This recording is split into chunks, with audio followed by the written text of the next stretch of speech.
everyone, this is Daniel Oliver from Nothing More, and you're watching Loud TV.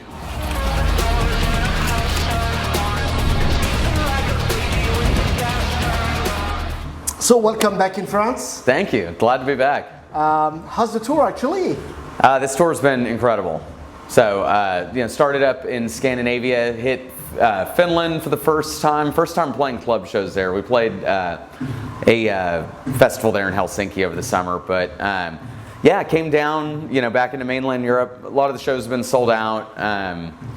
It's been over a year since we've done a proper headline tour in Europe, so it's just feeling amazing to be here, stretching our legs, playing a long set, and all the openers are great. Angkor, Solence, Catch Your Breath. Couldn't have better partners to cross the continent with. So it's been a long road to do headlining shows, right? Mm-hmm. It has. You did several opening acts, and so finally, you do that, and it should be great, Yeah, it's feeling good. So it's been worth all the work. I'll say that. It's interesting. Every audience here, it's kind of like the U.S., where every audience is different depending on where you are, But overall here, everyone's amazing. Like, just super into it, very respectful, tons of mosh pits, tons of circle pits. It depends where you are. Like, I think the craziest one so far has been in Warsaw, Poland.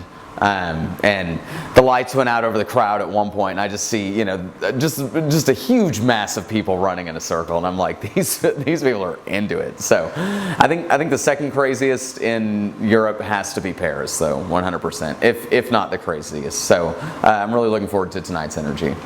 And food? What about food in Europe? Ooh, it's the best. It is. Love Parisian food. German food's good for sure. We're in Prague, and we went and had some dry aged beef. That was the first time I've ever had that. Spent like €120 on a steak. So good. So, and I like the bread is obviously amazing. The cheese is amazing, and just like the health standards here in general are a little bit higher than what we're used to. So we're digging it. And I've read, or I saw that you run also, and you ran into Prague. Yeah, 10 miles in Prague. So I think I've run 75 or 80 miles on this tour.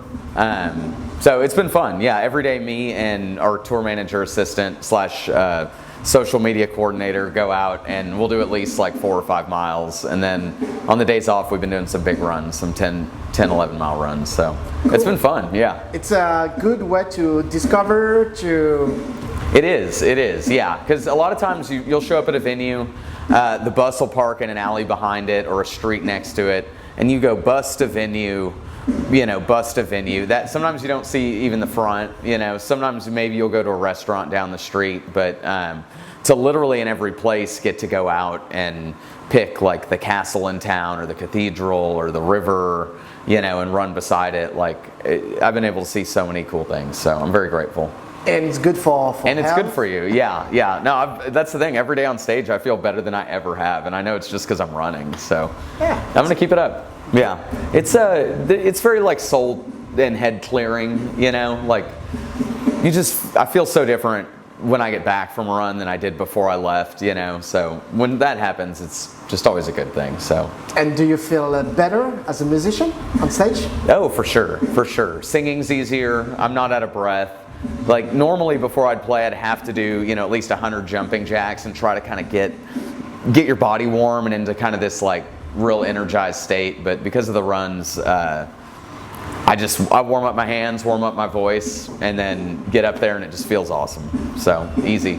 Oh, great. Yeah. So you've just released We In This Together. Mm-hmm. It's an EP.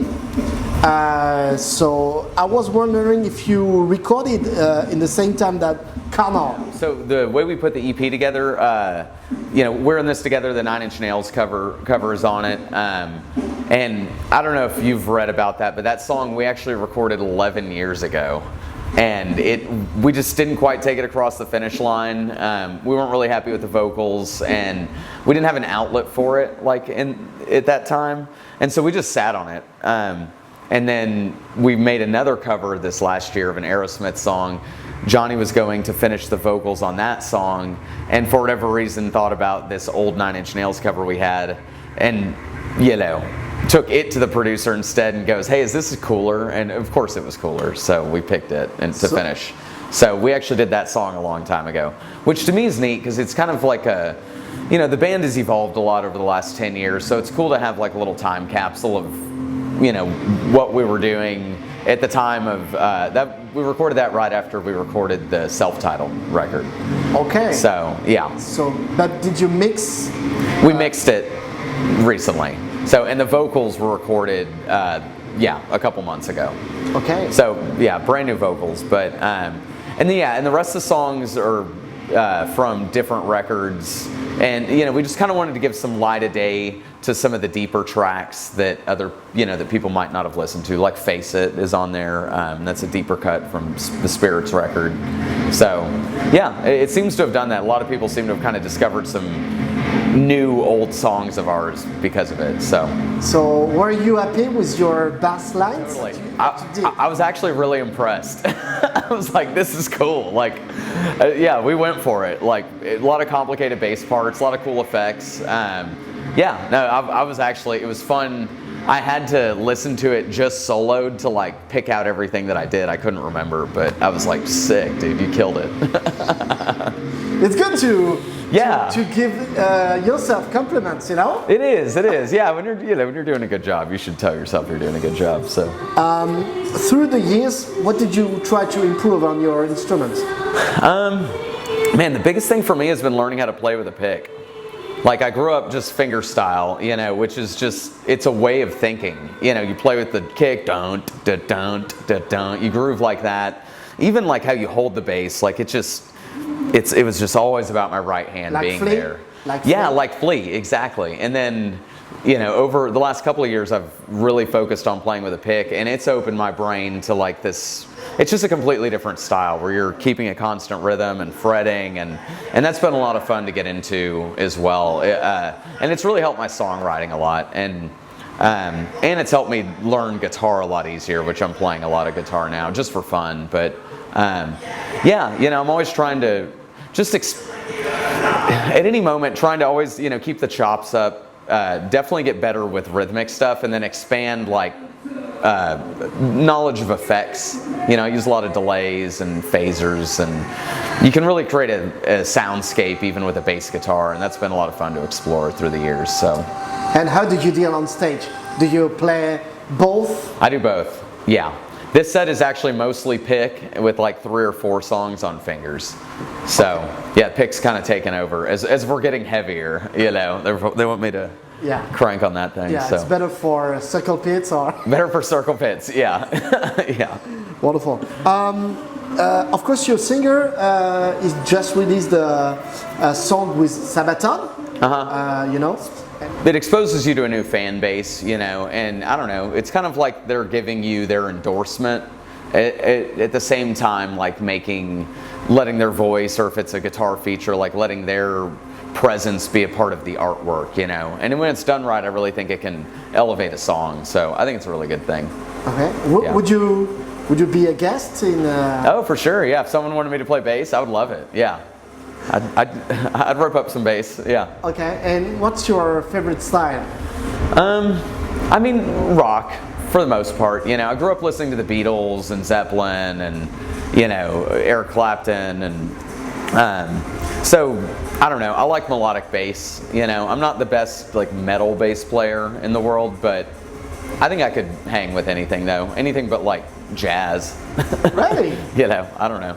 You know that the Sepultura drummer is actually a really good jazz is he? Drummer. Yeah. I mean, fantastic. He's such a good drummer. I believe he can play anything. Yeah. So the frontiers between rock and metal is sometimes thin, and it seems that your roots are in the 60s, 70s. A little bit, yeah.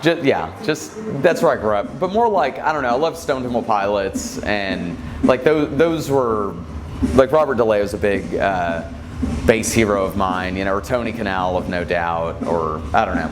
There were a lot of good bass players back then, and there's still a lot of good bass players now. Jamiroquai's bass player, another like hero of mine for sure. So, okay. But that's more in like funk and And that kind of world. I feel bass is really essential on stage, you know. And Oh, yeah, without bass and with bass, it's not the same, you know. No. I mean, the bass line is what you hum of a song. You know, if you're humming a song, like, it's the fundamental. It's the note you hear, you know. And it's cool just when you move it around in certain ways, how much it moves the song around too, and moves the melody, and moves just like the overall feeling. So, yeah, I love it. And how did you deal with your drummer? Because bass and drums are really essential. Yeah. How do you play with your drummer?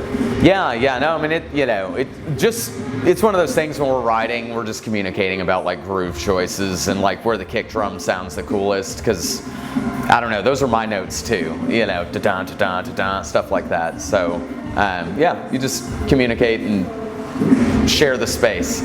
Did you start writing for new stuff? Yeah, we're about, I'd say half done with the next record, the follow-up to Carnal. We're mainly not touring next year. We're coming to Europe in the summer again to do some of the August festivals. But other than that, we're just focusing on the next record. So is it hard not to tour for 6 months?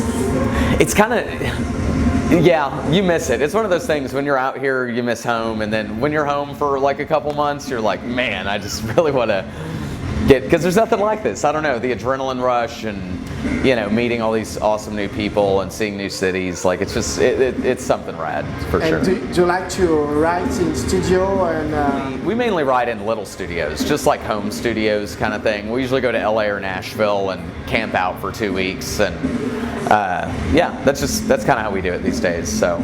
Okay. Do you know the name of the producer of the next album? Or? It'll be most likely Drew Folk, Wizard Blood. Who did Carnal. Yeah, as far as we know right now, that's what we're thinking. What would you like to, not to prove, but what would you like to put which bass lines on the next album? Ooh. Yeah, I mean, I was really happy with you know, a lot of the bass lines on Carnal. And I just hope to keep pushing, you know. I'm hoping to create it. I'm hoping at some point to have a song, you know, like Hysteria by Muse, where like the bass line is the song. Like, that's what I aspire to do, for sure. So that's what I'm going to be working on. The Muse bass player is fantastic. He's fantastic. Yeah. I agree. He's one of my favorites.